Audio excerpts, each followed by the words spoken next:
horsepower, so that's also an additional factor to consider, the fact that Focus Sash is no longer available as the most popular item on Pellet. All right, well, let's get right into it. Game 1 of our final round of Swiss. This will decide who advances into the top cut and whose tournament will be ending after this round. It will be the Rillaboom and the Sneasler leads from Matthew So, going to immediately get the defense boost from the Grassy Seed and activate the Unburden. So it is by far the fastest thing on the field. Rillaboom, of course, exerting that fake out pressure, but the rain is already up for Archaludon. Yeah, you've got the option of just going for the raw damage, if I'm completely honest, so it may just come down to a 50-50 chance on whether you expect the Archaludon to Terra straight away off the get-go. It can try to profit quite substantially, as the Rillaboom doesn't have a direct way to be able to focus down on it, but we're actually going to see the switch out of the Peli here, not even wanting to be in the spot right now, probably going to try to switch in for an Amoonguss, as it's going to be quite nice and well positioned to be able to slow down the momentum from this Sneasler. That was an aggressive play from Matthew, and Shohei is afraid of close combat, so will go ahead and immediately terrestrialize into the bug typing. In the future, will not need to worry about close combats with the Amoonguss on the field able to Rage Powder, but Matthew is just going to protect this turn. This will allow Shohei to start firing off these electro shots, though. No matter what, even if it's targeting down the Sneasler, it will still get the special attack boost and it will still get rolling. So there is the protect, there is the free special attack boost onto the Archaludon, and with the switch, Matthew does deal a little bit of damage to the Amoonguss, more than it would have done to the Pelipper, but not quite enough, and that's going to be really hard for Matthew to break now. Yeah, and I think Matthew did try to lock in on that Steel Terra option that Pelipper obviously does have available, but I definitely feel like the Bug Terra Archaludon profits so much more. Being the fact that now you've got Pollen Puff potential on your side, you just want to keep on getting the accumulation of the Electro Shot boost going to the point where this Sneasler and Rillaboom really are no longer going to be able to resist any sort of form of attacks coming out from it, and there's nothing to really stop it unless it's a Dire Claw status. Oh, no, nope, that's a Citrus Berry. Yeah. So just a little bit of damage into the Amoonguss as it eats its Citrus Berry to heal it right back up. But here comes the Archaludon. Another Electro Shot now at +2. And critically, the Sneasler is Grassy Seed. It is not Focus Sash, which means that this will be a what? Whoa! I'm sorry. I was wrong. I was wrong. It has two items. It has 2 items. That's a 1 hit point survive on the Sneasler.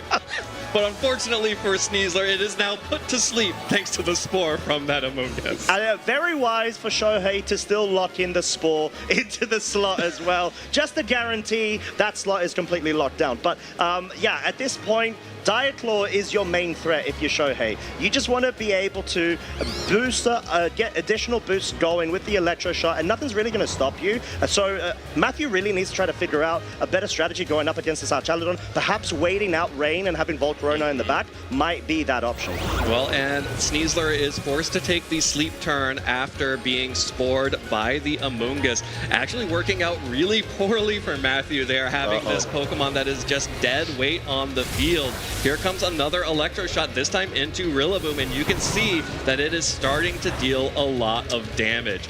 After 3 Electro Shots, this Rillaboom, which is Assault Vest, is starting to... Sorry, it has Focus Band. It's Focus Band. Definitely Focus Band. Second time that it remains with the final hit point there is amazing. And this honestly is quite important because it allows Sneasler to get another opportunity right now to wake up and actually apply a status affliction via the Dire Claw, or even potentially pick up the KO on the Amoonguss if it's able to hit that high damage roll that it's looking for. But in this scenario, Shohei has options of switching out the Amoonguss, bringing that Pelipper. It's not going to be susceptible to the status inflictions, and then you got additional recovery on the Amoonguss, but we got the wake up. Sneasler wakes up, Dire Claw into the Archaludon, will activate the stamina, deal a little bit of damage. Can it do Dire Claw things? It cannot. The Flash Cannon now coming out. Rillaboom survives, 7 hit points, another high horsepower into the Amoonguss, and here comes the Pollen Puff back into the Sneasler. You can't.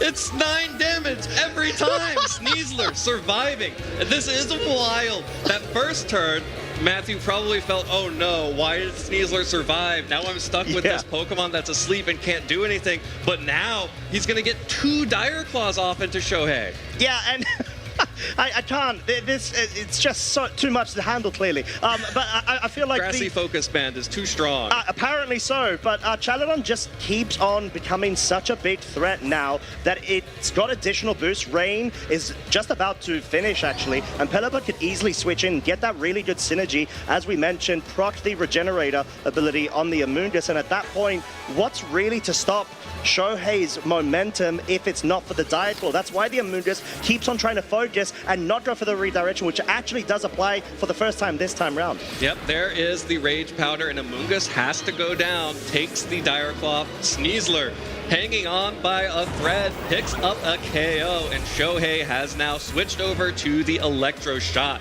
Because of the damage on the Flash Cannon onto the Rillaboom, this is just a free opportunity for another special attack boost. Finally picks up the KO on that Sneasler. Focus Band is what, a 10% chance? Unfortunately, luck ran out. Yeah, it very much did. And high horsepower actually being more of a detriment to Matthew here, because the damage that it dealt is easily going to get recovered by the grass terrain, and you're just giving it an additional boost in stamina. So Shohei has a very scary Chaladon, and this is why this Pokemon is so busted, and being able to bolster it up without a direct line of being able to remove its boost via, let's say, a haze or something, is going to really prove to be perhaps too much of a high hill for Matthew to be able to overcome, especially now that we've got Rain re-enabled. And if I'm not mistaken, our Chaladon's at +2 of stamina. But going up against this Kingambit, you need to be able to out-damage it as best as possible. But I don't think Matthew has enough room to be able to reach that measure. Yeah, and noting the +2 for stamina is really important because we saw the final Pokemon that Matthew has brought, and that is the Basculegion. Of course, it does have the adaptability boosted Wave Crash or Last Respects. Wave Crash in the rain would be very helpful, but needs to not give more stamina boost to the Archaladon if that Basculegion is going to be able to break through that Pokemon. And you know what? We don't even need body presses. Electro Shot now at +5 special attack, picks up the one-hit KO on that Kingambit.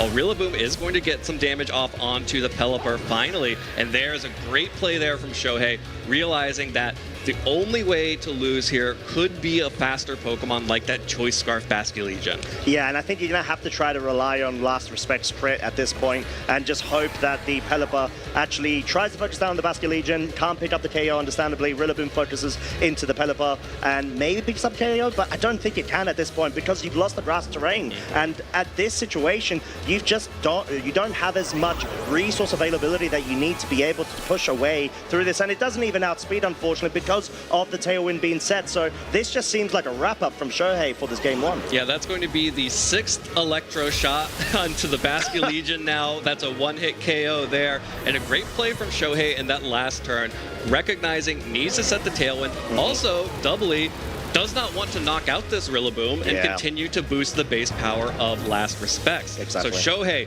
incredibly heads-up play there, incredibly well played, and that Archaladon, whoo, that's why people thought it was the best Pokemon in the format at the start. They think, oh, it still is, at least personally for me. Like, it's one of the Pokemon you have to be able to build around when you go ahead and you formulate your own team, archetype. You know, Archaladon, it has such great potential of just being able to absolutely sweep your team, and henceforth why we see so many Haze users being so prominent in the meta of the Dragonites. We've got, of course, the Primarinas, which still are present, as we saw in the last set. But at least for now, Shohei absolutely ran through Matthew's team, and I do feel like there's room for a Volcarona, but understandably, it's a tough green when you're going up against Rain, but perhaps being able to position it to a point where you can utilize its terrestrialization option of the fairy typing and get a couple of Quiver Dances going, you're able to nullify the additional boost via the Electro Shots from the Chaladon. So a lot for Matthew to have to consider here, but he needs to act fast because Shohei is not going to probably deviate from that strategy because it works so well, having the Pelipper being so bulky, by the way, as well. And that's a testament to why we saw Rillaboom outspeed it outside of Tailwind without grassy terrain, with the grassy glide into it. So sort of multiple factors to consider here, but most importantly, you need to be able to break that core of support that is on the side of Archaludon and not allow it to just run away with the game. Absolutely, that's a great point there. Matthew's team really wants to get free turns to set up, to Swords Dance on King Gambit, to Iron Defense on Komodo, to Quiver Dance on Volcarona, and by utilizing the power of Electroshot, Shohei was prevented Matthew from ever being able to get a free turn. The pressure was always on. Shohei always had his foot on the gas, and there was nothing Matthew could do to slow down the pace of the game. Going to have to make some serious adjustments here because that Archaludon, with the Bug Terra type in particular, is extremely hard for Matthew to break. Yeah, it very much is, and that's why Shohei just went for it straight away. Turn 1 Terra. You don't normally see a trainer of, you know, like Shohei's caliber just utilizing that resource because it's so crucial in order to be able to change the path and direction of a matchup. But just opting for it turn 1 means, okay, cool, I know you have no direct way of being able to hit it unless you've got a Volcarona in the back, but then I could play around with Rain with the Pelipper on my backside too. All right, here we go. We are going to have the Volcarona out on the field, as you called out a potential option for Matthew. But of course, will be in the Rain. Pelipper and Archaludon, again, Shohei's chosen leads. Yeah, and I think the Covert Cloak is quite crucial here because you're able to negate not only Fake Out, but the secondary effect of Diaclaw. So you can easily get a Tailwind setup right here. Maybe even just start going for Electroshots if you're this Archaludon, in all honesty, because not only are you getting the boost, you're starting to deal the damage. However, Volcarona's probably just going to be able to go ahead and start setting up on its side with the Quiver Dance, get that +1, so it's going to be able to nullify as much of the damage as possible and probably get maybe around 20, I'd probably say 30-ish to 40% damage from the Electroshock. Well, here's the Dire Claw just for damage onto the Pelipper. Volcarona will go for the Quiver Dance. The fastest 2 Pokemon are Matthew's for now. Volcarona will get the special defense boost, which will be very important in this matchup, as well as the speed boost.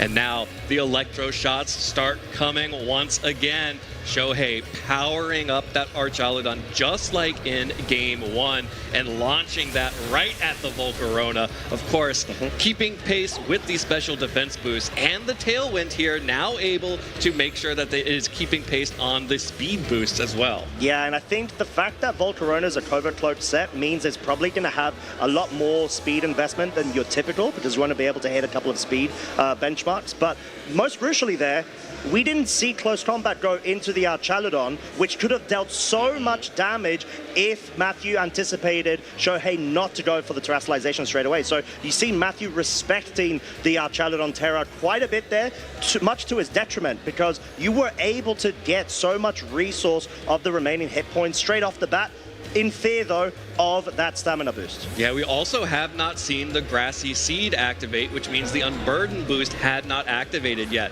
Rillaboom switching in will activate the Grassy Surge, activate the Grassy Seed, activate the Unburden boost on Sneasler. So Sneasler now keeping pace with the Tailwind from Shohei's side. Of course, doubling the speed, meaning that it will be able to fire off a close combat. Not quite enough on the Archaludon, which is surviving with just a sliver of health.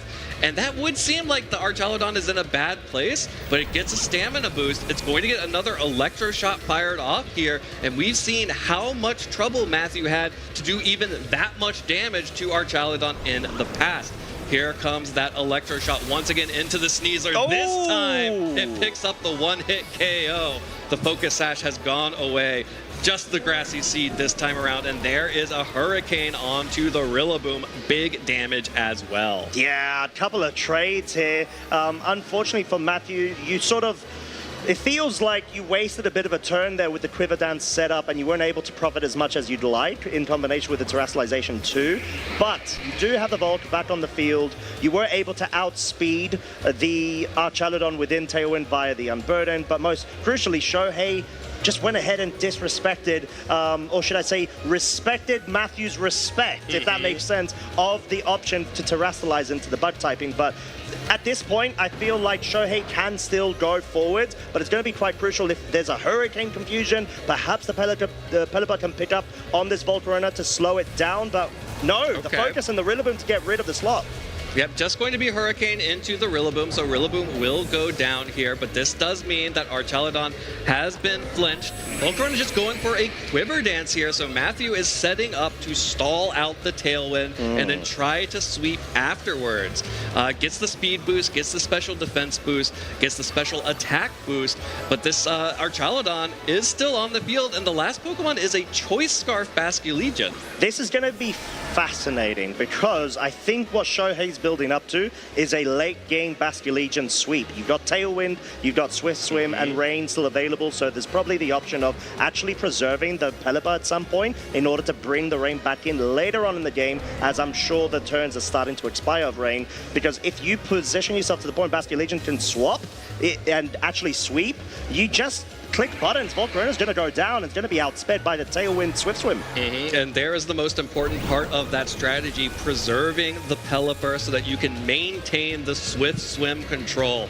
As Pelipper switches out, Basculegion comes in. That is the Choice Band Basculegion, so it will be able to pick up KOs on literally everything on the field, but it may not even get a chance as our Chaladon picks up another one-hit KO with that Electro Shot onto the Basculegion. There is a Heat Wave. It does miss the Archaludon, unfortunately, which means that even after all of this, Archaludon is still on the field. It had red health, but as you saw, Matthew just could not break through that damage when the close combat didn't pick up the KO. Yeah. That was it for Matthew. It genuinely was, and sometimes that's why you got to be able to run enough investment to be able to pick up those crucial KOs. There are some Archaludons that start bulking up their physical defense in order to get around the adamant calculations of damage that can be dealt. But at this point, this looks like an absolute sweep from Shohei. Wave Crash in the rain with its Choice Band, of course,